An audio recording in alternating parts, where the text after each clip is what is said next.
నుంచి కొన్ని మాట జ్ఞాపకం చేసుకుందాం. అపోస్తలుడైన పౌలు రోమీయులకు రాసిన పత్రిక 8వ అధ్యాయము. అపోస్తలుడైన పౌలు రోమీయులకు రాసిన పత్రిక 8వ అధ్యాయము 26వ వచనం నుంచి 30వ వచనం వరకు కలిసి చదువుకున్నదాన్ని కలిసి. అపోస్తలుడైన పౌలు రోమీయులకు రాసిన పత్రిక 8వ అధ్యాయము 26వ వచనం నుండి 30వ వచనం వరకు అందరం కలిసి చదువుకుందాం. అపోస్తలుడైన పౌలు రోమీయులకు రాసిన పత్రిక 8వ అధ్యాయము 26వ వచనం నుండి 30వ వచనం వరకు అందరం కలిసి చదువుకుందాం.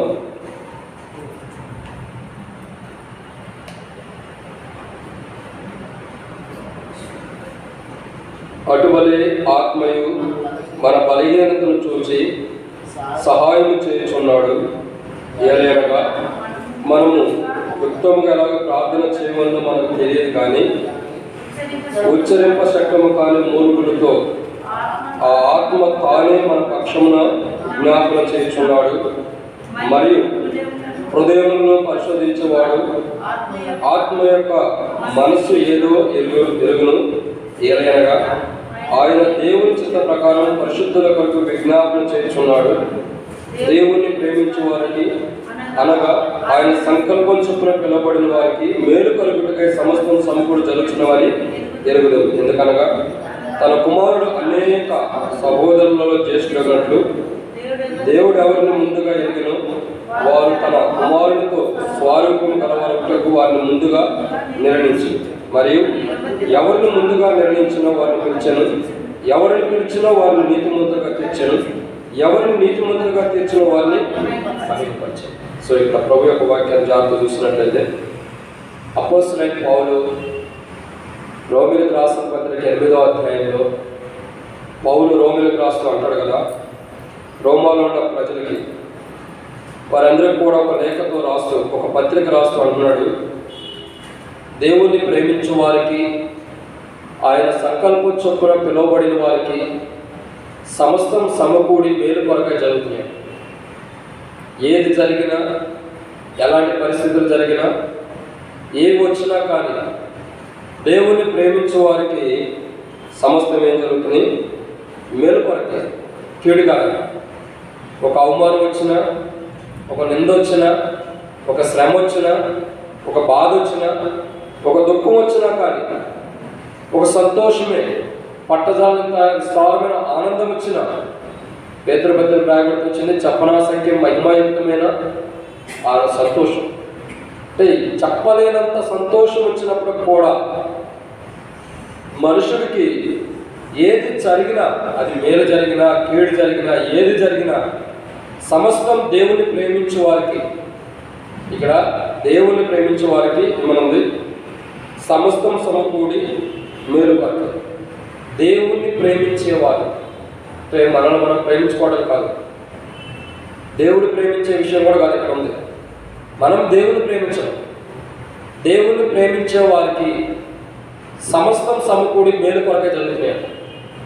సో దాంట్లో మొదటి వ్యక్తి ఎవరంటే, దేవుణ్ణి ప్రేమించినటువంటి వ్యక్తుల్లో మొదటి వ్యక్తి ఎవరు? యోబు. దేవుని ప్రేమించే వారందరిలో కల్లా మొదటి స్థానంలో యోబు కనపడుతున్నాడు. ఎందుకు యోబు కనపడుతున్నాడు అంటే, యోబు యొక్క జీవితంలో దేవునికి ఎక్కువ ప్రాధాన్యత ఇచ్చిన వాడు ఉన్నాడు. యోబు గ్రంథం 1వ అధ్యాయం మనం చదివినట్లయితే, ఉదయకాల సమయంలోనే సూర్యుడు ఉదయించక మునిపే యోబు లేచి తన బిడ్డలు పడకల మీద ఏమైనా పాపం చేశారేమో, తన బిడ్డలు పడకల మీద అంటే పాపం చేస్తున్నారేమోనని ఆ బిడ్డల కొరకు ఉదయకాలమే లేచి తెల్లవారుజామునే ప్రభు కర్ణోదయంలో ఏం చేస్తున్నాడు? బలి అర్పిస్తున్నాడు. సో దేవుణ్ణి ఎంతగా ప్రేమించకపోతే దేవుని యొక్క మర్మము, దేవుని యొక్క గుణ లక్షణాలను తెలుసుకున్నాడు. ఒక వ్యక్తి మరొక వ్యక్తిని ప్రేమిస్తేనే అతనిలో ఉన్న గుణ లక్షణాలు, అతనిలో ఉన్న మంచి ఏంటో చెడు ఏంటో తెలుసుకోగలిగాడు. సో ఇక్కడ ఏమంటాడంటే, యేసుక్రీస్తు ప్రభువును మనం ప్రేమించాడు, అది వాస్తవమే. ఇక్కడ మరొక మాట ఏమవుతుంది? పౌలు అంటాడు, దేవుణ్ణి ప్రేమించే వారికి సమస్తం సమకూడి మేలుపాటుగా జరుగుతాయి. సో దేవుని ప్రేమించే వారికి ఏం జరుగుతుంది అని మనం చూసినట్లయితే చదవబడి మాట ప్రభు దీవించిన గాక. చిన్న ప్రార్థన. పరిశుద్ధమైన తండ్రి, ప్రేమగల దేవ, యేసుక్రీస్తు నామమున స్తోత్రాలు. ఈ రాత్రి కాల సమయంలో మీ సన్నిధిలోకి వస్తున్నాం. మీరు ఇచ్చినటువంటి లేఖన భాగం బట్టి మేము స్తుతిస్తున్నాం తండ్రి. విత్తబడిన వాక్యాన్ని ఎక్కడికి ఫలింపచేయండి. మా హృదయంలో ఏది అవసరమో పరలోకం మీరు అనుగ్రహించమని ఇక్కడికి వచ్చి నీ బిడ్డలకు వాక్యం అందిస్తానికి అర్హతలైన వాడి ప్రభావ, నీ బిడ్డలైన ప్రజలకి వారి హృదయాలకి ఏ వాక్యం అవసరమో పరలోకం నుండి నువ్వు అనుగ్రహించి మాతో మీరు మాట్లాడమని దేవా మీ ఉద్దేశం బయలుపరచండి. అదే రీతిలో ప్రభావం జ్ఞాపకం చేసుకునండి. హైదరాబాద్లో కూడా ప్రభావ మౌనిక సిస్టర్ కూడా ప్రార్థన చేస్తున్నాం. జ్ఞాపకం చేసుకుని తండ్రి నీ అవసరాలను కూడా ముట్టండి, స్వస్థత ఆరోగ్యం తెచ్చేయండి. ప్రతి బలహీనతలను కూడా బలపరచమని ప్రార్థిస్తుంది. ఈ రాత్రి కాల సమయం కూడిక ఈ వర్తమానం ఎంత దీవెనకరంగా ఆశీర్వాదకరంగా చేయండి. అదే రీతిలో శత్రువు సిగ్గు నీకు మహిమకరంగా తెచ్చుకోమని, శత్రుగాన్ని లయపరచమని ప్రార్థిస్తుంది. ముందున్న సమయం ఎంత దీవెనకరంగా చేయమని, ప్రతి వాక్యము కూడా నా హృదయాలు మా హృదయాలకి మిమ్మల్ని ప్రేమిస్తే మా జీవితాలు ఎలా ఉందో తెలుసుకొని అలాంటి అనుగుణంగా నడిచేవారికి అలాంటి ప్రార్థన జీవితం కలిగిన వారు సిద్ధపరచమని యేసు ప్రభు నామమున విశ్వాసంతో ప్రార్థిస్తున్నాం తండ్రి. ఆమేన్. ఇక్కడ మనం దేవుని యొక్క వాక్యం చూసినట్లయితే రోమ పత్రిక 8వ అధ్యాయంలో దేవుణ్ణి ప్రేమించే వారికి, ఆయన సంకల్పం చొప్పున పిలువబడిన వారికి సమస్తం సమకూడి మేలు కొరకు జరుగుతున్నాయని మనం చూస్తూ వస్తాం. దేవుణ్ణి ప్రేమించే వారికి ఏం జరుగుతుంది అంటే కొన్ని విషయాలు అడగండి. సో మనం దేవుణ్ణి ప్రేమిస్తున్నామా? మొదటి మాట, మనం దేవుణ్ణి ప్రేమించినప్పుడు మనం ప్రేమించే కోణంలోకి రావాలా, లేదా మనకు సంబంధించిన వారందరూ కూడా దేవుణ్ణి ప్రేమించే కోణంలోకి రావాలి. అందుకే దేవుని యొక్క వాక్యాన్ని జాగ్రత్త చూసినట్లయితే ఇక్కడ మొదటి మాట, దేవుని ప్రేమించే వారికి ఏం జరుగుతుంది అని మనం చూసినట్లయితే 26వ వచనంలో, అటువలే ఆత్మయు మన బలహీనతను చూచి. సో ఇక్కడ మొట్టమొదటి మాట మనం చూసినట్లయితే బలహీనతని, దేవుని ప్రేమించే వారికి ఏ బలహీనత ఉందో ఆ బలహీనతలన్నింటినీ కూడా సమృద్ధిగా నింపగలిగేది దేవుని యొక్క బలం. దేవుడు ఒక మనుషుల్ని బలముతో నింపాలన్నా, బలహీనపడ్డ మనుషుల్ని బలపరచబడాలన్నా, తానున్న బలహీనతలో నుంచి విడుదల పొందాలన్నా, ఆ వ్యక్తి ఎలాంటి స్థితిలో ఉండి బలహీనతలో, దేహ బలహీనతలు కానీ అనారోగ్యాలు కానీ ఎలాంటి బలహీనతల్లో ఉన్న ఆ వ్యక్తి విడుదల పొందాలంటే బైబిల్ అంటుంది మొదటి వాడని చూసినట్టయితే దేవుణ్ణి మనం ప్రేమించాలి. దేవుణ్ణి ప్రేమిస్తే మనలో ఉన్న బలహీనతలు పోతాయి. చూడండి, చాలామందితో మనం మాట్లాడతాం, మనలో ఏదైనా దుఃఖం బాధ ఉందనుకోండి, ఎదుటి వ్యక్తికి చెప్పుకుంటే తగ్గిపోయిందంట. ఎవరైనా బాధల్లో ఉన్న వ్యక్తి, హృదయం అంతా భారంగా బరువుగా ఉన్న వ్యక్తి తన తోటి స్నేహితుడికి, నిజమైన స్నేహితుడికి తన కష్టాలు ఏంటో, తన బాధ ఏంటో చెప్పుకుంటాడు. తాను ఎలాంటి బలహీనతలు ఉన్నాడు చెప్పుకుంటాడు. ఎందుకు? ఒక నిజమైన స్నేహితుడు చెప్పుకోవడం ద్వారా అతను ఏదో తీరుస్తాడని, అతను ఏదో చేస్తాడని కాదు, కానీ కొద్దిగా హృదయంలో భారం తగ్గింది. నేను చెప్పుకున్నాను అన్న తర్వాత కొద్దిగా తేలిగ్గా ఉంటాడు మనిషి. సో ఇక్కడ ఏంటంటే మనం బలహీనతల్లో ఉన్నాము. మన బలహీనతల్లో ఎక్కడి నుంచి పోతాయి అంటే దేవుని ప్రేమించడం ద్వారా మనలో ఉన్న బలహీనతలు పోతాయి. చాలామంది వ్యక్తిగత జీవితంలో, వారి యొక్క కుటుంబ జీవితాల్లో బలహీనతలు పోకపోవడానికి గల మొదటి కారణం ఏంటంటే, వారి జీవితాలు బయలుపరచబడుతున్న మొదటి కోణం ఏంటంటే వారు దేవుని ప్రేమిస్తున్నారు. దేవుని ప్రేమిస్తే మనుషుల్లో ఉన్న ప్రతి బలహీనత కూడా పోతుంది. నిజంగా మనం, నీవైనా నేనైనా, మనలో ఏదో ఒక బలహీనత వస్తుందంటే కారణం ఏంటంటే మనం దేవుని ప్రేమిస్తున్నాం. దేవుని నిజంగా ప్రేమిస్తే మనలో బలహీనతలు ఉండవు. అందుకే అంటాడు పౌలు, అంటాడు రోమీయులకు రాస్తూ, దేవుణ్ణి ప్రేమించే వారికి, ఆయన సంకల్పం చొప్పున పిలువబడిన వారికి.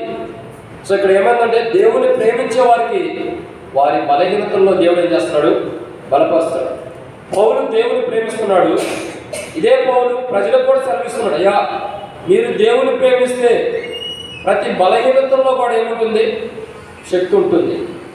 నిజంగా చూసినట్లయితే నిజంగా తన యొక్క జీవితాన్ని చూస్తే, ఎవరు మన పౌలు యొక్క జీవితాన్ని చూస్తే పౌరు దేహం అంతా కూడా బలహీనతల్లో ఉంది. పౌరు దేహం ఎలా ఉంది? బలహీనత. శరీరం అంతా కూడా బలహీనమైపోయింది. శరీరం అంతా కూడా బలహీనమైపోయింది. కానీ ఇప్పుడు ఏం బలంగా ఉంది? శరీరం మొత్తం బలహీనమైపోయింది, కానీ ఆత్మ. అందుకే పౌలు అంటాడు, యేసుక్రీస్తు ప్రభువు కూడా చెప్తున్నాడు, ఆత్మ సిద్ధమే కానీ శరీరము బలహీనం. సో చాలా మంది ప్రార్థన జీవితానికి వచ్చేసరికి ఎక్కువ సమయం ప్రార్థించలేకపోవడానికి కారణం ఏంటంటే ఇదే. ఆత్మ సిద్ధపరచుకోవాలని ఉండ, శరీరంలో ఉన్న బలహీనతను బట్టి ఆత్మను సిద్ధపరచుకోలేకపోతున్నారు. శరీరంలో ఉన్న బలహీనతను బట్టి ఆత్మ సిద్ధపడలేకపోతున్నారు. కానీ యేసుక్రీస్తు ప్రభువారు శరీరం ఎలా ఉన్నా, శరీరం కృంగిపోయినా కృషించిపోయినా యేసుక్రీస్తు ప్రభువారి ఆత్మ మటుకు కొంత చూసాం లోపల ఉండాలి. చాలా సంతోషం. యేసు ప్రభువారి యొక్క ఆత్మ మటుకి సిద్ధపడిపోయింది, అంటే ఆ బలంగా ఉంది. కాబట్టి దేహం అన్నది ప్రతి వ్యక్తిలో కూడా బలహీనమైనది. దేహము, మానవ శరీరం ప్రతి వ్యక్తిలో బలహీనమైనది. ఈ బలహీనమైన శరీరాన్ని మనం ఆలోచించుకుని, ఈ బలహీనమైన శరీరం మీద ఆధారపడి బలం కలిగిన దేవుణ్ణి మనం మర్చిపోతే మన బలహీనతల్లో మనకు బలం రాదు, ఇంకా బలహీనతలు ఎక్కువ వస్తాయి. అవునదే అంటాడు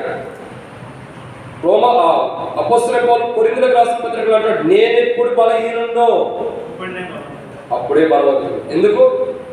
నా శరీరం బలహీనం అవ్వచ్చు, నా శరీరం చీకిపోవచ్చు, నా శరీరం నశించిపోవచ్చు.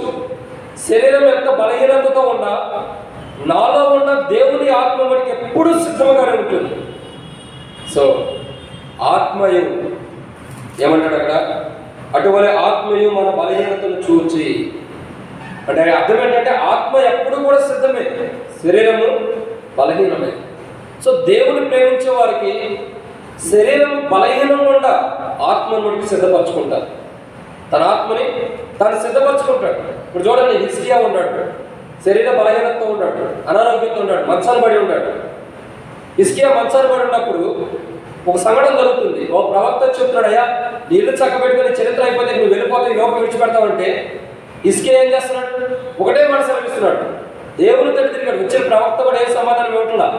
అరే దేవుడు ఏంటి ఇట్లా చేసాడు, దేవుడు ఏంటి అట్లా చేసాడు, నేను ఇంత కష్టపడుతున్నాను, ఇంత పరిచయంలో ఉన్నాను, ఇంత బాగా చేస్తున్నాను, దేవుని పరిచయం ఎన్ని సంవత్సరాలు చేసి ఇంత పరిచయం ప్రయాసపడుతున్నాను, ఇంతగా దేవుని సేవ చేస్తున్నాను, ఇంతగా దేవుని ఆత్మీయంగా ఎదుగుతున్నాను, దేవుడు ఏంటి నాకు ఎట్లా చేశాడని చెప్పి హిజ్కియా దేవుని మీద కుశల ప్రశ్నలతో ప్రశ్నించిన వాడుగా లేడు. హిజ్కియా ఏం చేస్తాడంటే తనకున్న బాధని ఈ మనుషుల తట్టు చెప్పుకుంటే ప్రయోజనం లేదు. ఒక మనుషుల వైపు చూసి మనుషుల మీద ఆధారపడి మనుషుడికి నా బాధ నా దుఃఖం చెప్పుకుంటే ఏం ప్రయోజనం ఉంది? అది కాబట్టి వచ్చింది, కొండల తట్టున కన్నెత్తుచున్న సహాయం ఎక్కడి నుంచి కలుగుతుంది? కాబట్టి ఏ మనుషుల మీద నేను ఆధారపడినా నాకు ప్రయోజనం లేదు. నా బలహీనతల్లో శక్తి రావాలంటే అది కేవలం యెషయా మీద కూడా కాదు, దేవుని మీదే ఆధారపడాలి. యెషయాని పంపించిన దేవుడి మీద ఆధారపడాలని గోడ తట్టు తిరిగి తన బలహీనతల్ని తాను దేవుడికి సన్నిధిలో ఉన్న విధానాన్ని జ్ఞాపకం చేసుకోవడం ద్వారా, దేవుడికి మొరపెట్టడం ద్వారా దేవుడు ఏం చేస్తూ వచ్చాడు? 15 సంవత్సరాలు ఆయుష్టించాడు. ఆత్మ బాగా బలంగా గట్టిగా కలుపుకుంటాడు. శరీరం బలహీనమైన ఆత్మ గట్టిగా ఉన్నాడు కాబట్టి తన యొక్క ప్రార్థనకి సమాధానాన్ని దేవుడు ఇచ్చాడు. మన జీవితంలో కూడా ఎందుకు హిజ్కియా దేవుని ప్రేమించాడు, అది గుర్తు చేశాడు దేవునికి. ప్రభా, ఒకప్పుడు నేను ఈ సన్నిధిలో ఎలా ఉన్నాను, ఒకప్పుడు ఈ సన్నిధిలో నేను ఎలా జీవించాను, అది గుర్తు చేసుకో ప్రభుతో. సో దేవుణ్ణి ఒకప్పుడు ఎలా ప్రేమించాడో అది హిజ్కియా దేవునికి తెలియపరిచాడు. కాబట్టి దేవుణ్ణి ఎంతగా ప్రేమించాడు, అంతటి ప్రేమ 15 సంవత్సరాలు ఆయుషించింది. బలహీనతల్లో బలపరచబడ్డాడు. పౌలు కూడా అంతే, ఎంత బలహీనంగా ఉన్నాడు అంత బలవంతుడిగా అవుతున్నాడని కారణం ఏంటంటే దేవుని యొక్క బలం. దేవుని ప్రేమించేవారు బలహీనతలు ఉంటే దేవుని బలపరుస్తాడు. నిజంగా మనం దేవుని ప్రేమిస్తే మన దేహ బలహీనతలు ఉండ ఆత్మసిద్ధము. సో ఈ రాత్రికాల సమయంలో మనలో దేవుని ప్రేమించేమా, దేవుని ప్రేమించేవారు కానీ ఉంది. దేవుడు ప్రేమించేవారు కాదు, అక్కడ రాయబడింది దేవుని ప్రేమించేవారు. సో మనం దేవుని ప్రేమిస్తే నిజంగా మన బలహీనతల్లో మనం సంతోషించవచ్చు. ఎందుకు? అవునంటే నా బలహీనత నేను బహుగా సంతోషిస్తున్నాను, అతిశయపడుతున్నాను అన్నాడు. బలహీనత నేను బహుగా అతిశయపడుతున్నాను అన్నాడు. ఎందుకు? దేవుని ప్రేమించాడు కాబట్టి దేవుడు తను బలపరుస్తాడన్న నమ్మకం. సో మనం కూడా మొట్టమొదటి మాట మనం చూసినట్టయితే దేవుని ప్రేమించేవారు దేహంతో బలహీనంగా ఉండ ఆత్మకి సిద్ధపరచబడింది. సో మనం అలాగా బలహీనంగా ఉంటే ప్రభు సన్నిధిలో కదా, ప్రభా నేను నిన్ను ప్రేమించట్లేదు కాబట్టి నా ఆత్మ బలహీనంగా ఉంది, నా దేహం బలహీనమైన సరే నా ఆత్మ కూడా బలహీనం కాకూడదు. ఎందుకంటే నేను నిన్ను ప్రేమిస్తున్నాను కాబట్టి బలహీనతలో ఉండాలి. కాబట్టి రాత్రి కాలంలో నిన్ను ఎలా ప్రేమించాలి, నీ ప్రేమను ఎలా నేను గుర్తిరగాలి, ఆ ప్రేమతో నిన్ను ఎలా ప్రేమించాలో నాకు నేర్పించు.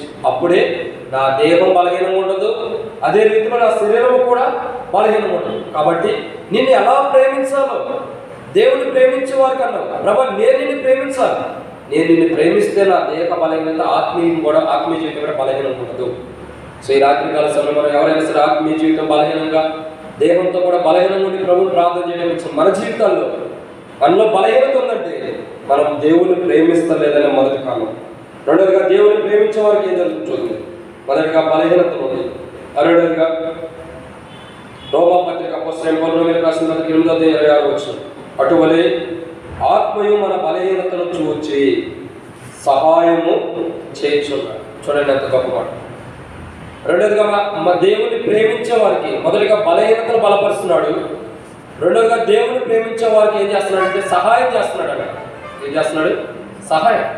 అంటే ఎంత గొప్ప కారణమో చూడండి, ఎంత గొప్ప మాట. అందుకే ఇంత ముందు కూడా చదువుతూ వచ్చాడు కీర్తన గ్రంథంలో, కొండల తట్టున కనులెత్తుచున్నాను, నాకు సహాయము ఎక్కడి నుండి వచ్చును? భూమి ఆకాశమును సృజించిన యెహోవా వల్లనే మనకు సహాయం. ఎవరైనా మనకు సహాయం చేయాలంటే, ఎవరన్నా దేని విషయంలోనైనా మనల్ని ఆదుకోవాలంటే ఎవరు కూడా మనకు సహాయం చేయరు. ఎందుకంటే ఇది భూమి మీద శరీరం ధరించుకుని ఉండాలి కాబట్టి అందరూ కూడా ఎవరు కూడా సహాయం చేయరు. సో మన ప్రార్థన జీవితం అవసరం. మనకు సహాయం చేయబట్టమే కాదు, దేవుని ప్రేమించే వారికి శరీరం బలహీనమే కానీ ఆత్మ సహాయం చేస్తున్నాడు. అన్ని కోణాల్లో కూడా ఆత్మ సహాయం చేస్తుంది. అది మన శరీర బలహీనత నుండి సహాయం చేసి బలపరుస్తుంది, మనం ఏదైనా ఆర్థిక సమస్యల నుండి బలపరుస్తుంది, కుటుంబ సమస్యల నుండి బలపరుస్తుంది, ఇంకేదైనా మందిరం కట్టే విషయంలో సహాయం కావాలన్నా కూడా బలపరుస్తుంది ఆత్మ. ఎందుకంటే ఆత్మకి భేదం లేదు, ఆత్మకి భేదమేమీ లేదు. దేనికైనా సరే నమ్మకం ఉంటే సహాయం చేసేది. చాలామంది మందిరాలు కట్టే విషయంలో, సహాయ విషయంలో కూడా ఒక్కొక్కసారి మనం మనుషుల తట్టు కూడా చూస్తాం, ఎవరైనా సహాయం చేస్తారేమోనని. మనుషులందరూ కూడా కొండల లాంటి వారు. మనం ఏ మనిషి వైపు కూడా చూడకూడదని దినం వాక్యం సెలవిస్తుంది. ఎవరి తట్టు కూడా అవసరంలా, దేవుని కార్యాలు దేవుడు చేసుకుంటూ పోతాడు. అది ఒక మాట. ఎవడైనా దేవుని ఆలయంలో పాడు చేసిన దేవుడు ఆశీర్వదిస్తాడు. ఏం చేస్తాడు? పాడు చేస్తాడు. ఎవడైనా దేవుని ఆలయాన్ని పాడు చేసిన పాడు చేస్తాడు. కాబట్టి మనం దేవుని ఆలయానికి మన వంతు మనం సహాయం చేసేవారు కూడా దేవుని మందిరానికి, దేవుని పరిచర్యకి కానీ, దేవుని మందిరానికి కానీ, దేవుని కార్యాలకు కానీ, సువార్త కానీ, పరిచర్యకి కానీ మన వంతు మనం సహాయం చేసేవారు ఉండాలి. కానీ దేవుని పరిచర్యని పాడు చేసేవారు ఉండకూడదు.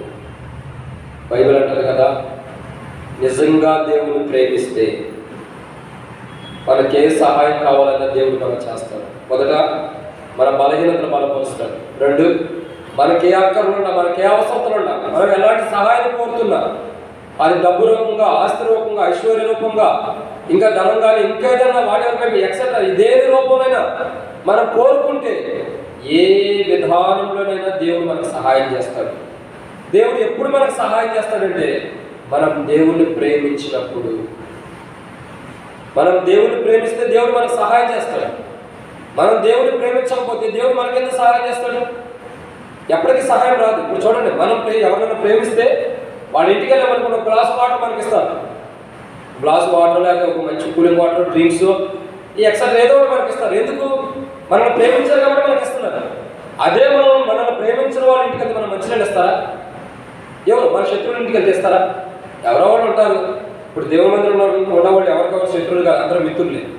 బయట ఎవరెవరు కొట్లాటలు, గొడవలు ఉంటాయి, లేదా అన్నదమ్ముడు ఆస్తి కాడో, గొడవలు కాడో ఏదో ఒకటి ఉంటాయి. ఏదో ఒకటి ఎక్స్ట్రా బయట ఏదో గొడవలు ఉంటాయి. వాళ్ళ దగ్గరికి వెళ్ళి మనం వాళ్ళ దగ్గరికి వెళ్ళి కూర్చుంటే వాళ్ళు గ్లాస్ మంచినీళ్ళు ఇస్తారా? ఎవరు? ఎందుకు? శత్రువులుగా చూస్తారు. వాడు మనకు సహాయం చేయాలి. మనం ఆకలితో ఉన్నా, దప్పికతో ఉన్నా, ఎండలు పడి వెళ్తున్నా కానీ ఒక చుక్క మంచినీళ్ళు తాగమని కూడా చెప్పరు. కారణం ఏంటంటే ఇది మానవ సహజమైనది. ఎందుకంటే అది ఆ వ్యక్తి మనం ప్రేమిస్తుంది.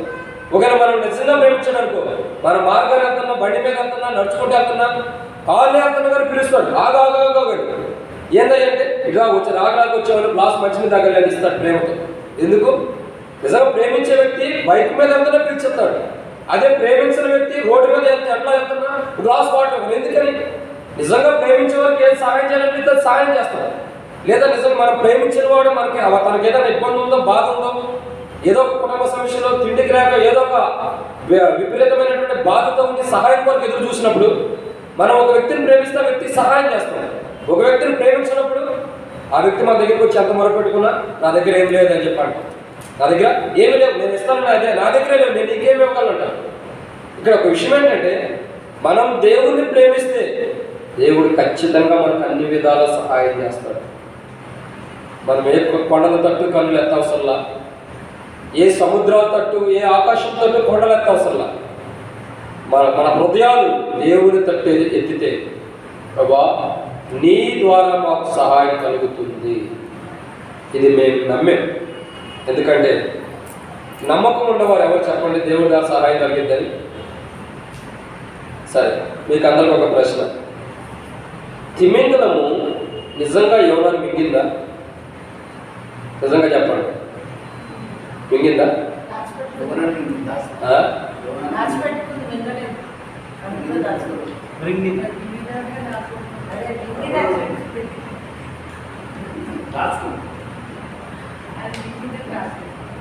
కడుపులో పెట్టుకున్న మింగినట్టే కనుక మిగపోతే అట్టలేదు. ఒక టాబ్లెట్ ఉంటుంది లోపల వేసుకోకపోతే మిగపోతే అట్టలేదు.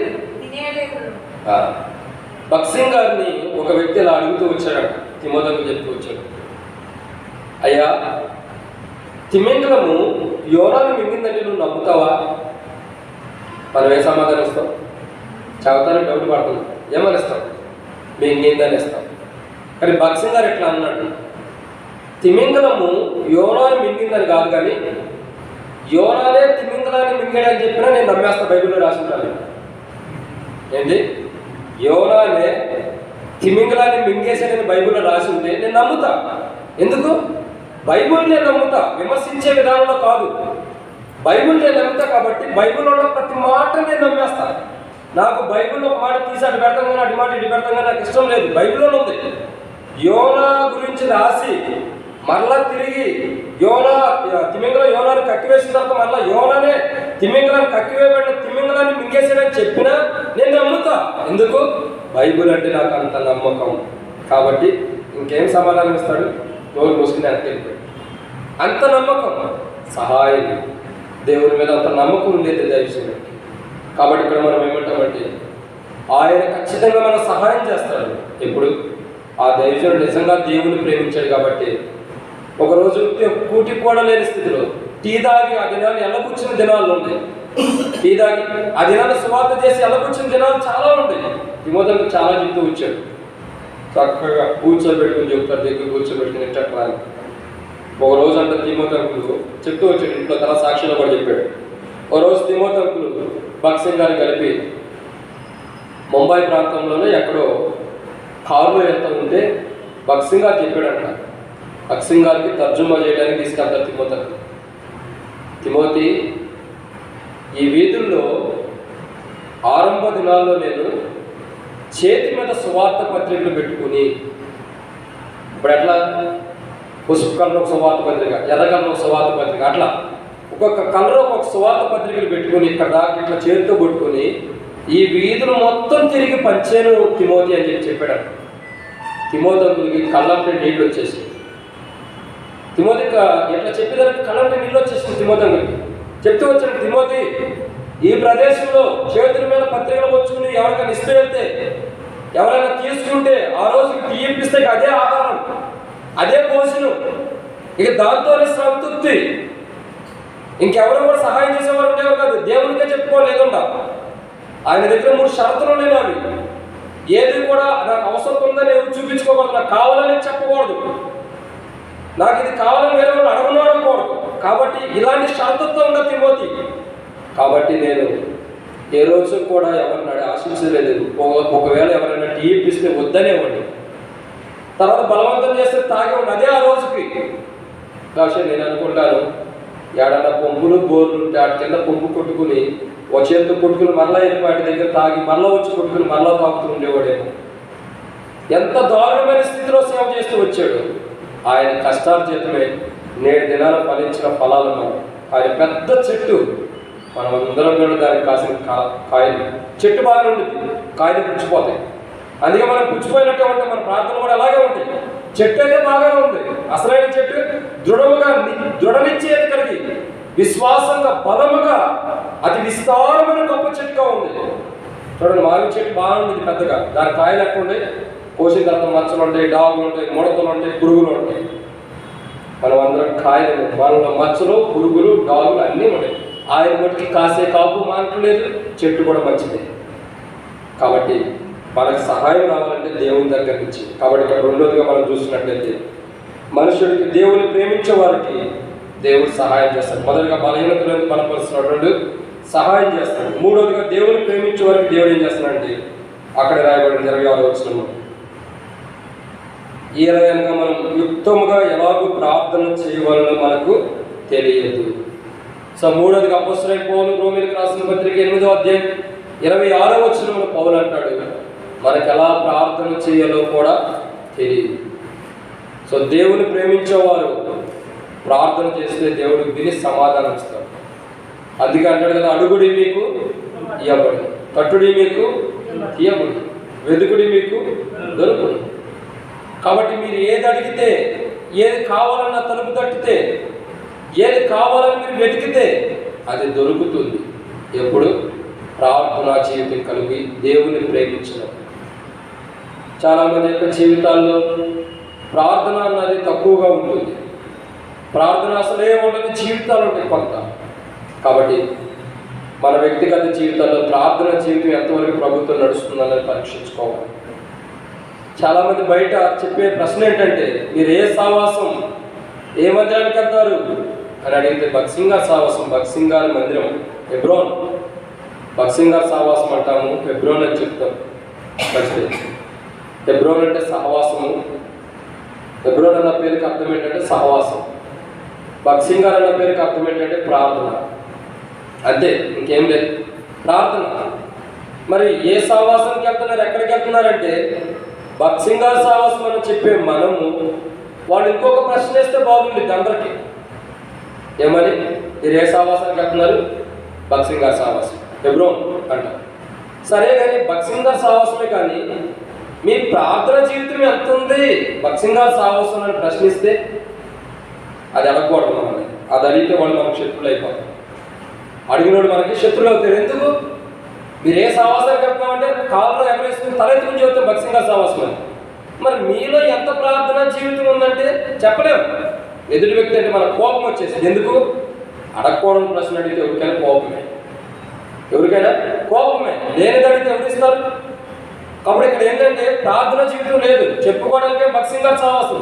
చెట్టు మీద చెప్పుకుంటాను, దాని నుండి వచ్చే కాయలు మనము పుచ్చిపోయిన కాయలు కాబట్టి మనలో ప్రార్థన జీవితం లేదు. మనం ఎట్లుంటామంటే మామిడికాయలు చూడండి, ఇప్పుడు వస్తాయి, కొంత ఏమో పుచ్చిపోయి ఉంటుంది, కొంత ఏమో బాగుంటుంది. బాగున్న వరకే తింటారు, పుచ్చిపోయిందంతా పక్కన పడేస్తారు. మందు కూడా అంతే, మనలో ప్రార్థన జీవితం కూడా కొంత పుచ్చిపోయి ఉంటుంది, ఉండదు. ఎక్కడో కొద్దిగా ఉండేది ప్రార్థన జీవితం. ఈ లోపు అన్ని పురుగులు పట్టేసుకుంటాయి, ఈ లోపు అన్ని కూడా పురుగులు పట్టేసుకుంటాయి. కారణం ఏంటి? ఈ చీడ పురుగులే సాతాను యొక్క సంబంధికులు. వాడు మన ఆత్మీయ జీవితంలోకి వచ్చి మనల్ని కూడా నష్టపరిచేస్తాడు. మనం రేపటి నుంచి బక్సింగార్ సావాసం అంటే చెప్పాలంటే మనం ఏం చేయాలా? మొదట మనం ప్రార్థన చేసి, మొదట ప్రార్థన జీవితం కలిగి ఉండి, అనేకుల కొరకు మొదట మనం ప్రార్థన చేసిన తర్వాత అప్పుడు చెప్పాలి నేను బక్సింగార్ సావాసం. మనలో ప్రార్థన లేనప్పుడు చాలామంది వాళ్ళ దగ్గర సంఘ ప్రార్థనలోనూ లిస్ట్ ఉంటుంది. మన దగ్గర దాదాపు ఇప్పుడు 120 మంది దాకా ఉన్నారు. వీళ్ళందరూ పేర్లు ప్రార్థన చేస్తుంటే కొంతమంది సరుగులు గొరుగులు కూడా ఉంటాయి. మాకు దైవ చిత్తాస దైవికమైన క్రమంలో తెలుస్తూనే ఉంటాయి. ఎట్లా కొంతమంది మొక్క చిత్రాలు చూస్తేనే అర్థమైపోతుంది. ఎప్పుడు ముగిస్తాడా, ఎందుకు ఇవన్నీ చదువుతాడని కొంతమంది తలబొట్టుకునేవాడు ఉంటారు. కొంతమంది అటు ఇటు చూస్తారు, ఎప్పుడు ముగిస్తాడా, తొందరగా ఎప్పుడు అయిపోద్దని. నేను బలపరిచేటప్పుడు ప్రార్థన చేసేటప్పుడు నేను అన్ని చదివేటప్పుడు అటు ఇటు చూస్తూ ఉంటాను. పేర్లు ప్రార్థన చేసేటప్పుడు స్లిప్పులు ఉంటాయి, దాని మీద ప్రార్థన చేసేటప్పుడు అందరినీ చూస్తూ ఉంటారు. అందరూ ఎట్లా చూసుకుంటారు, అటు చూసుకుంటారు, ఎటు చూస్తారు, ఎటు చూస్తూ ఉంటారు. ఏముంటుంది? ఏమఉండదు, బూడిద ఉంటుంది అంతే, ఏమఉండదు. కానీ అటు ఇటు చూస్తాం, ఎందుకు తొందరగా ఎప్పుడు అయిపోయిందో. ఒక 10 నిమిషాలు ప్రభు వాళ్ళ దగ్గర ప్రార్థన దగ్గరే నువ్వు ఉండలేనప్పుడు ప్రభు రాజ్యంలో ఎలా ఉండగలుగుతా? 10 నిమిషాలు ప్రార్థనకి ఓపిక కలిగి ఉండలేదు. ఎప్పుడో ముగిస్తాడు సేవకుడు, ఇవన్నీ ఎందుకు పెట్టుకుంటాడు తలనొప్పి? ఎందుకు ఇంతమంది గురించి ప్రార్థన చేస్తాడు? ఎందుకు అనేకుల గురించి ప్రార్థన చేస్తాడు? ఏదో 2 ముక్కలు ఇరిచేసినట్టుగా 2 ముక్కలు ప్రార్థన చేస్తే అయిపోయింది కదా. మనుషుడిదంతా కూడా అలా ఉంటాడు మనుషుడు. భక్త్ సింగ్ గారు ఎన్నో వందల మంది కొరకు ప్రభు బాధ్యత ఎప్పుడో ప్రార్థన చేయబట్టి నేను దినాన్ని ఎవరి కోసం ప్రార్థించాడో వాళ్ళందరూ కూడా వాళ్ళ కుటుంబాలు ఉన్నతమైన స్థితిలో ఉంటారు. ఒక ప్రదేశంలో కాదు, దేశాలు ఆయన ఎక్కడ తిరిగి వచ్చాడు, అన్ని దేశాల కొరకు. మనమైతే ఆ దినాల్లో గుర్తుంటేనా అసలు భక్త్ సింగ్ గారి సావాసం అంటేనే వెళ్ళేవాళ్ళం కాదు. మనం వేరే చర్చలకు వెళ్ళేవాళ్ళం. ఎందుకంటే అక్కడికి వెళ్తే ఆయన గంట తరబడి ప్రార్థన చేస్తారు. ప్రార్థన గంట తరబడి ఉంటే ఇంకెవరన్నా ఉంటాడు ఆయనతో? చెయ్యి ఈ సావాసం వద్దు, ఇదొద్దు, దరిద్రం వద్దు, ఇంకో దానికి 16 గంటలు అయిపోయి మందిరానికి వెళ్దాం అనుకుంటాం. అదే జరుగుతూ వచ్చేది. కానీ దేవుడు మనల్ని ఇప్పుడు గుర్తించి వేరు చేశాడు మనకి. కాబట్టి దేవుడు ఎంతైనా నమ్మదగిన వాడు. మనల్ని కావాలని ఇప్పుడు గుర్తించాడు. అప్పుడు గుర్తిస్తే మందిరానికి రావని తెలుసు. కాబట్టి ఇక్కడ దేవునికి వాక్యం ఏంటంటే, మూడవదిగా బైబిల్లో రాయబడిన మాట ప్రార్థనా జీవితం. ఎలా ప్రార్థన చేయాలో మనకు తెలియనప్పుడు దేవుడు ఆ దైవజనుడి ద్వారా, ఆ దైవజనుడు భక్త్ సింగ్ గారి ద్వారా ప్రార్థనా జీవితం అంటే ఏంటి, ప్రార్థనా పనులు ఎలా ఉండాలి, ఒక వ్యక్తి ప్రార్థన జీవితం ఎలా ఉండాలని మోకాళ్ళ సైతం కూడా కొట్టబడి ప్రార్థన చేసిన అనుభవం కనబడుతుంది మనకి. చాలా మంది భక్త్ సింగ్ గారి రూమ్ మన ఈ మధ్య చూపిస్తుంటే కొంతమంది వచ్చి అడుగుతున్నారయ్యా, భక్త్ సింగ్ గారి రూమ్ లో ప్రార్థన చేసిన తర్వాత రాళ్ళు గుంటలో పడ్డాయి అంట. ఆ రాళ్ళు ఎక్కడ పెట్టే? ఎందుకంటే దగ్గర సాంబ్రాన్ కడ్డీలు పెట్టుకుని పూజించడానిక, కోవెత్తులు పెట్టి వాడి దగ్గర పూజించడానిక. అందుకే తీసి పక్కన పడేస్తారు. ఎందుకు పక్కన పెట్టేస్తారంటే వాటిని కూడా ఒక విగ్రహాల కింద తయారు చేసుకుని వాటిని పూజిస్తారని. వచ్చి అడుగుతారు, రాళ్ళు నీ ఇంటికాడ కూర్చుంటే నీకే రాళ్ళు కనపడతాయి. ఏడెందుకు కనపడతాయి? నువ్వు ఇంటికాడ మోకాళ్ళ మీద కూర్చొని నువ్వు ప్రార్థన చేస్తే నీ ఇంట్లో ఉన్న రాళ్ళు కూడా అరిగిపోతాయి. రాళ్ళు అడగడం కాదు, మోకాళ్ళ చెప్పలు అరిగిపోయి ఇప్పుడు నొప్పులు వచ్చేసేస్తాయి మనుషులకి. ఎందుకు? ఆయనేమో నిజంగా ప్రార్థన చేయడం విశ్వాసంగా కూర్చున్నాడు, మనమేమో డూప్లికేట్. మన ప్రార్థన నిజమైన ఎందుకైంది? ఏదో భక్త్ సింగ్ గారు చేసేట్టుగా ప్రపంచం పోతే మోకాళ్ళు వేస్తాము, ఓ 2 నిమిషాలు ప్రార్థన చేయగలే, అటుపక్క ఉరుగుతాం ఇటుపక్క ఉరుగుతాం. ఇంకెందుకు వస్తాయి ఆ రాళ్ళు? ఎందుకు ఇరుగుతాయి? రాళ్ళు ఎందుకు ఆరిపోతాయి? మన దేహంలో ఉన్న కిడ్నీలు అరిగిపోవచ్చు, మోకాళ్ళ చెప్పులు అరిగిపోతాయి. రాళ్ళు ఎందుకు అరిగితే అరగవు? ఎందుకు? 2 నిమిషాలే కాళ్ళ మీద ఉండేది, అది కూడా అతి కష్టం మీద శ్రమపడి చూస్తాడు, వీళ్ళని చూస్తారని. తర్వాత అటు తిరుగుతూ ఉంటాం, ఉపయోగం లేదు. ఎటు తిరగకపోతే తల కింద వేస్తావు, కాళ్ళు పైకి పెడతావు. ఇంకేంటుంది ప్రార్థన? ఇది కాదు ప్రార్థన జీవితం అంటే. భక్త్ సింగ్ గారు ఎలా ప్రార్థించాడు, కనీసం అంత మనం చేయలేకపోయినా అలా మాదిరికరమైన ప్రార్థన జీవితం మనం కలిగి ఉండటమే ప్రతి క్రైస్తవుడికి ధన్యకరమైన జీవితం. సో ఇక్కడ మనం చూస్తున్నటువంటి 3వ మాటను చూస్తున్నట్లయితే ప్రార్థన జీవితం ప్రాముఖ్యమైనది. ప్రార్థన జీవితం ప్రాముఖ్యమైన. మనం ఎంత ప్రార్థన చేస్తున్నాం? భక్త్ సింగ్ గారు సావాసం నుండి నువ్వు పరలోకానికి వెళ్తావు అనుకుంటావేమో, ఖచ్చితంగా 100కి 100 రూపాయలు నువ్వు నరకానికి వెళ్తావు. ఎందుకు తెలుసా? ప్రార్థన జీవితం లేకుండా భక్త్ సింగ్ గారు అని చెప్తే ఆయన ఎందుకు కోరుకుంటాడు? నాకు తెలియదు ప్రభు, ఆయన జీవిత చరిత్ర నువ్వే చూసుకుంటాడు, యేసు ప్రభుకి అప్పగిస్తాడు. అప్పుడు మనం ఏంది, అయ్యా యక్షోదయ మందిరంలో నర్సాపూర్లో ఇన్ని సంవత్సరాల నుంచి విశ్వాసమే, పునాది వేసిన కానించి మేమే నర్సాపూర్లో విశ్వాసమే, మమ్మల్ని కూడా పరలోకానికి రానివ్వా? రాదు. మీరు కూడా ఏం చేయమంటారు? లేదు ప్రభు, అదేంటి భక్త్ సింగ్ గారు మీరంతా చెప్పండి. ఆయన మొదటే అంటాడు, రికమెండేషన్ నా ద్వారా పనిచేయకండి. కాబట్టి మనం ఏం చేస్తాం? తెల్ల ముఖం వేసుకుని నిస్సహాయ స్థితిలో, ప్రభా ఇన్ని సంవత్సరాలు యక్షోదయలో విశ్వాసం ఉండే ఏమి ప్రయోజనం ప్రభా? నాకు ఏమి లేదు. ఎందుకు? భక్త్ సింగ్ గారి పేరు చెప్పుకుంటున్నాం అంతే, ప్రార్థన లేదు. ఆయన అనుభవాలు, ఆయన జీవితం, ఆయన ప్రార్థన జీవితం లేనప్పుడు ఆయనలాగా నువ్వు పరలోకానికి ఎందుకు వెళ్తావు? నువ్వు నరకానికే వెళ్తావు. కాబట్టి భక్త్ సింగ్ గారి పేరు చెప్పుకోవడం కాదు, చెప్పుకున్నందుకు నాకు నేనే అభ్యంతరం పడతలేదు, కానీ ఆయన లాంటి ప్రార్థన జీవితం మనకు ఉండాలి. అలాంటి ప్రార్థన జీవితం మనకు కలిగి ఉండాలి. ఎప్పుడైతే అలాంటి జీవితం కలిగి ఉంటామో మన జీవితం మారుకుంటుంది. ఒక సహోదరుడితో మేము మాట్లాడుతూ వచ్చాం, అలా ఏంటి పరిస్థితి, ఏంటి ప్రార్థనా జీవితం అంటే నాకు సహోదరుడు ఒక సమాధానం ఇచ్చాడు. అన్న ప్రార్థన పూర్తిగా పోయిందన్నా, అసలు నడిపింపే లేదు. యథార్థంగా ఒప్పుకున్నాడు, అసలు నడిపింపే లేదు. ప్రార్థన చేయడానికి ఎంత ట్రై చేసినా ప్రార్థన రాకుండా. కాబట్టి నేను ప్రభు దగ్గర ఒక 3-4 దినాలు ఉపవాసం కనిపెట్టి ప్రార్థన పోయిన దాన్ని మొత్తాన్ని తిరిగి సమకూర్చుకోవాలని ఆశపడుతున్నాను. ఎవరితో సంబంధం ఉండకూడదు, ఎవరితో కూడా బంధత్వం కూడా ఉండకూడదు. 3 రోజులు ఎవరైనా పుట్టని ఎవరైనా చచ్చిపోని నాకు అనవసరం. ఆ 3 దినాలు కూడా పూర్తిగా పగలు రాత్రి దేవునిలోనే ఆత్మీయ ఉపవాసం ఉండాలని ఇష్టపడుతున్నాను. ఎందుకన్నా అంటే ప్రార్థన అవసరం అన్నాడు. ప్రార్థన జీవితం కోల్పోతూ వస్తున్నాం. నేనే కాదు, చాలామంది ప్రార్థన కోల్పోతున్నారు.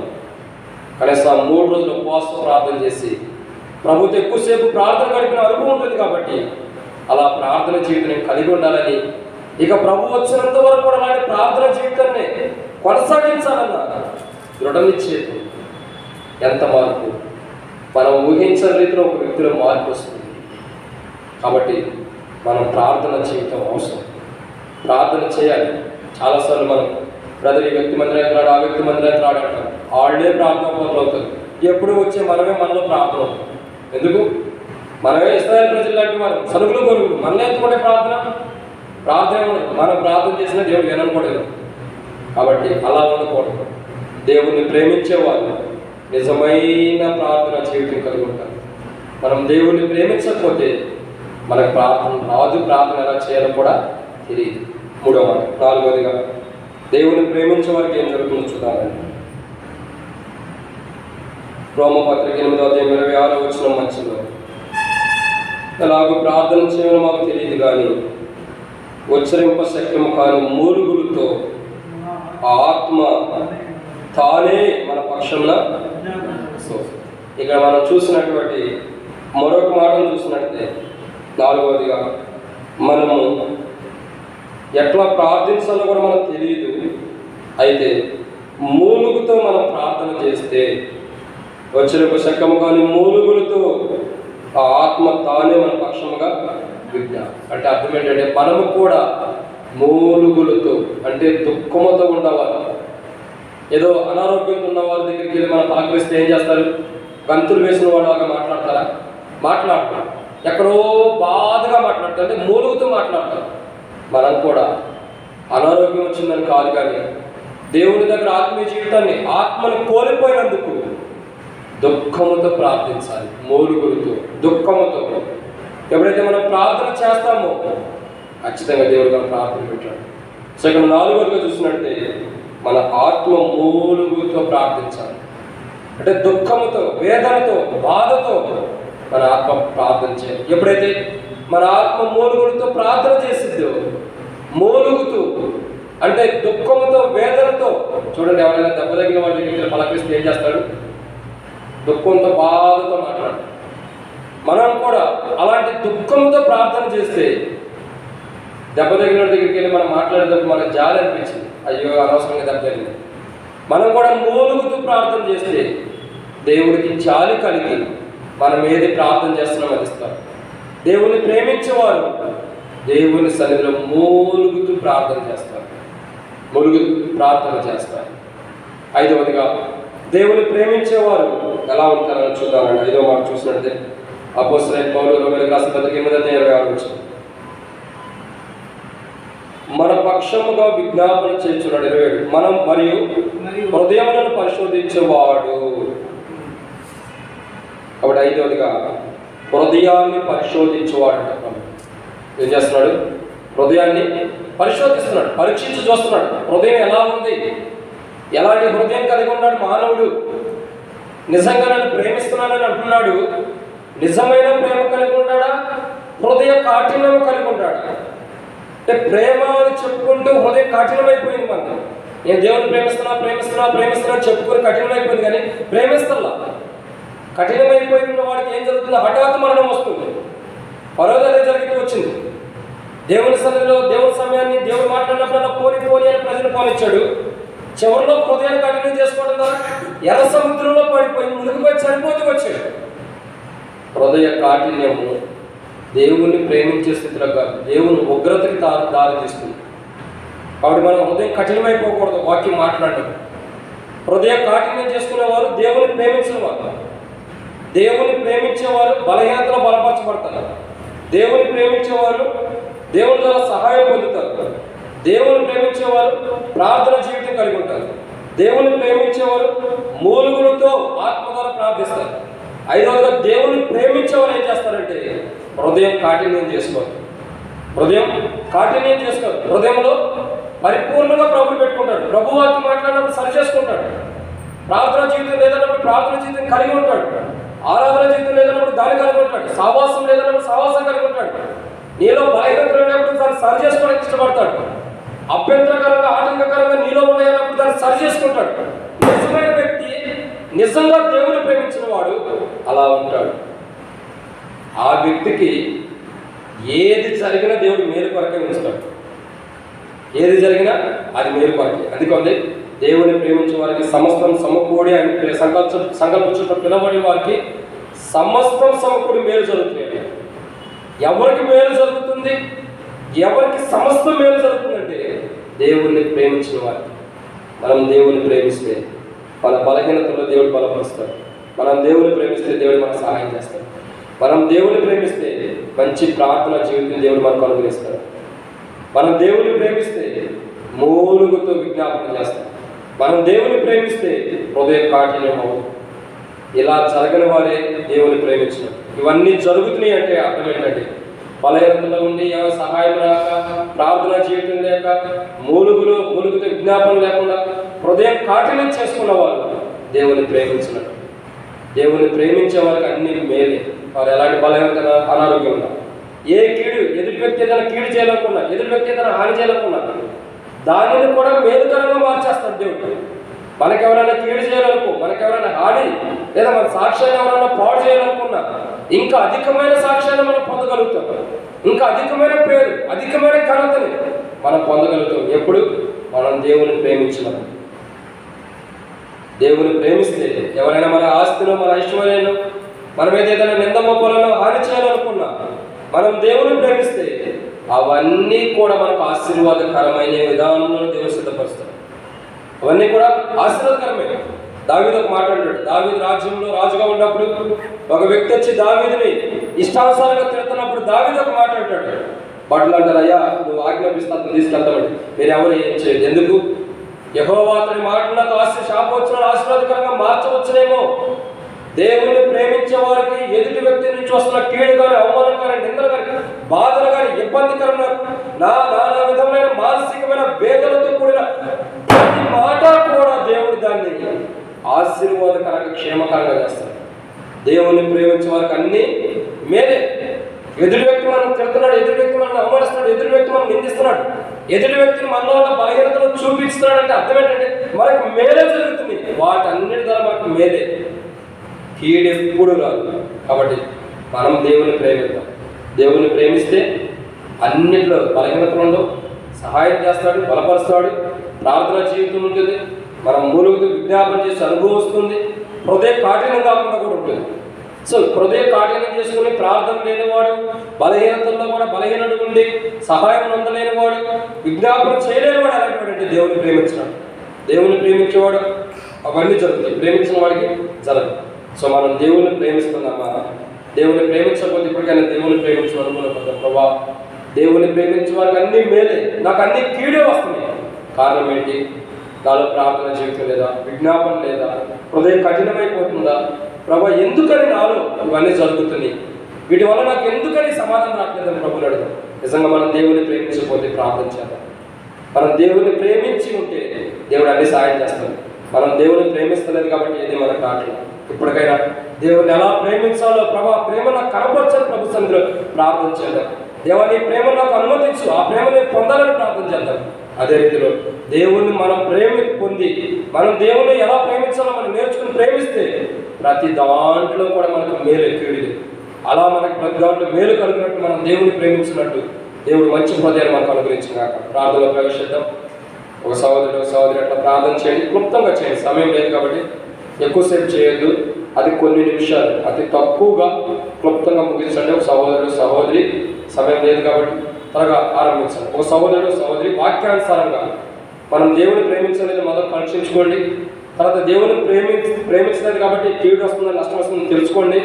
దేవుని ఎలా ప్రేమించాలో అడగండి. దేవుడు ప్రేమ కావాలని నేను ఎలా ప్రేమించాలో నేర్పించాలని దేవుడు తను ఎలా ప్రేమించాలో నేర్పిస్తాడు. అటు తర్వాత అవన్నీ కూడా మనం మేలుకరంగా పొందినట్టు ప్రభు మనకు సహాయం చేస్తాడని ప్రార్థన చేసి మనకు అవసరం. ఆరంభించండి సహోదరుడు మందిరం గురించి. అట్లాగే ఈరోజు సహోదరిని కలుస్తూ వచ్చే మౌలిక, ఆ సహోదరిని కూడా కొద్దిగా బలహీనతలు కొన్ని సమస్యల్లో కూలిపోతూ వచ్చింది మానసికంగా. సో ఏదో ఒక నష్టాన్ని బట్టి కొద్దిగా మానసికంగా ఉంది, చెప్పగలిగినంత కన్నీటితో దుఃఖంతో ఉంది. ఈరోజు మేము ఎంతో వాక్యం చెప్తుంటే ఎంతో కన్నీరుగా చేడుస్తున్నాం. తన హృదయంలో ఎంత దుఃఖం ఉంటే అంత వేడుస్తుందో. సో తన హృదయంలో ఏ బాధ ఉందో, ఎంత బాధ ఉందో, ఆ బాధనంతటినీ ప్రభు తొలగించలాగా సహోదరి మౌనిక కొరకు ప్రార్థన చేయండి. అదే రీతిలో ఇంకా అనేక మంది మన సంఘ క్షేమం కొరకు, మందిరం యొక్క క్షేమం కొరకు, నూతన మందిర స్థలాలు కొనే విషయంలో, పాత మందిరం అమ్మే విషయంలో, లేదా పర్మిషన్ విషయంలో కానీ ఏది ప్రభు చేస్తున్న ప్రభు బయలుపరచలాగా కూడా ప్రార్థన చేయండి. సంఘ ప్రార్థనకి ఇంకా అనేక మంది వచ్చేలాగా, ఆదివారం అయితే కుదరదు, సంఘ ప్రార్థనకి ఇంకా అనేక మంది వచ్చేలాగా ప్రార్థన చేయండి. ప్రతి కూడికలకి వారి కార్యక్రమాలకి ప్రభు చిత్తమైతే రేపు గురువారం మరి ప్రజ్ఞాపూర్ గజ్వేల్లో బర్త్డే మీటింగ్ ఉంది గురువారం రాత్రి. ఈరోజు మరి వీళ్ళు చెప్తూ వచ్చారు. అది కూడా ప్రభు సమయం ఇస్తే వెళ్ళడం కొరకు కూడా అక్కడ పరిచయం కొరకు కూడా మరి జాషువా మనకి అలిపిరిలో తెలుసు, జాషువా కుటుంబీకులు తెలిసిన వారు. సో అక్కడ బర్త్డే మీటింగ్ కూడా ప్రభు చిత్తమైతే వెళ్ళాలా. కాబట్టి నైట్ అక్కడ బర్త్డే మీటింగ్ కొరకు కూడా ప్రార్థన చేయండి. ఇంకా కార్యక్రమాలు మందిరం కొరకు గ్యాస్ కూడా ప్రభు చిత్తమైన రేపు తీసుకోవాలా. గ్యాస్ మందిరం కొరకు, మందిరం పేరు మీద గ్యాస్ కొరకు కూడా ప్రార్థన చేయండి. ఇంకా మందిరంలో సంఘం క్షేమము, ఐక్యత, సమాధానం, మంచి విధానంలో సంఘం కట్టుబడినట్లు మందిరం కొరకు, అన్నిటి కొరకు కూడా సంఘంలో ఉన్నవారు, బలహీనతలో ఉన్నవారు, అనారోగ్యంలో ఉన్నవారు, ఇల్లు కట్టుకునేవారు, అదే రీతిలో షాపులు నిర్మించుకునేవాడు, పనులు చేసుకునేవారు, జాబ్ చేసుకునేవారు, అందరి కొరకు కూడా ఒక్కొక్కరు ఒక్కొక్క దాని కొరకు ప్రార్థన చేయండి. అందరూ ఒకే దాని కొరకు ఒక్కొక్కరు, అందరూ ఒక్కొక్కరు అన్నిటి కొరకు చేస్తే సమయం కుదరదు. ఒక్కొక్కరు ఒక్కొక్క దాని కొరకు, వేరే వ్యక్తి ఒక ప్రార్థన చేస్తే అది చేయకుండా మరొక వ్యక్తి కొరకు మరొక అలా ప్రార్థన చేయండి. ఆరంభించండి సహోదరులు.